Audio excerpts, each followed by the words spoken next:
오늘 본문을 나누고자 합니다. 오늘 본문은 어제 본문에 이어서 이 아달랴가 여왕으로 있을 때 제사장 여호야다가 사람들과 함께 밀약을 맺고 요아스를 왕으로 모시는 내용입니다. 아달랴가 여왕으로 6년을 있었다라고 합니다. 근데 그 6년의 모습이 오늘 본문에서 드러나진 않지만 어제 본문과 내일 본문을 통해서 어땠는지를 알 수 있습니다.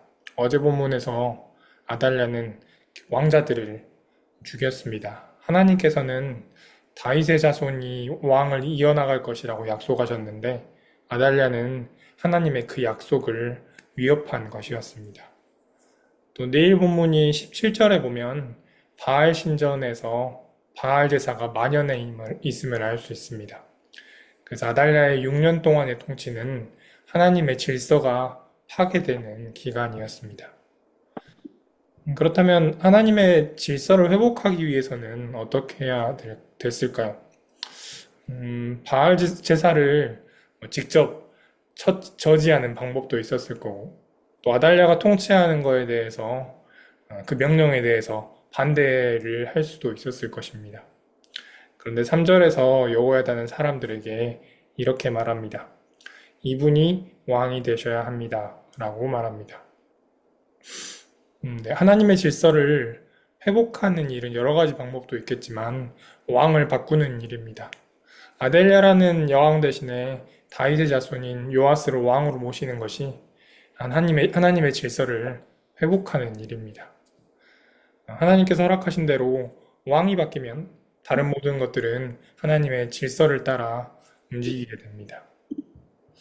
그렇다면 나의 삶에 있어서 하나님의 질서가 회복되기 위해서는 어떻게 해야 될까요?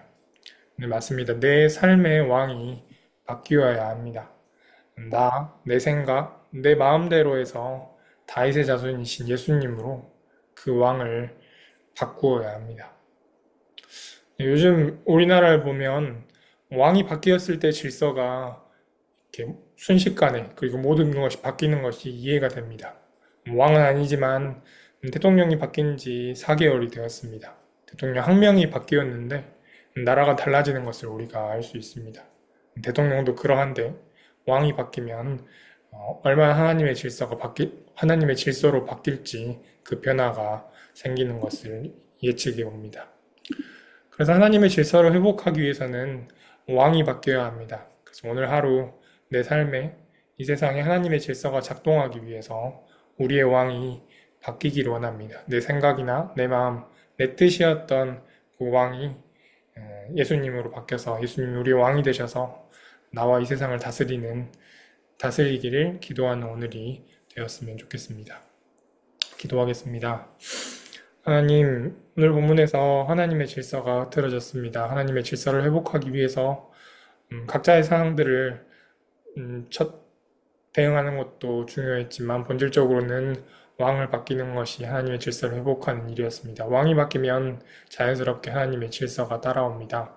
오늘 하루를 살아가는 동안에 나와 이 세상에 왕으로 하나님을 모시는 저희가 되게 하여 주십시오.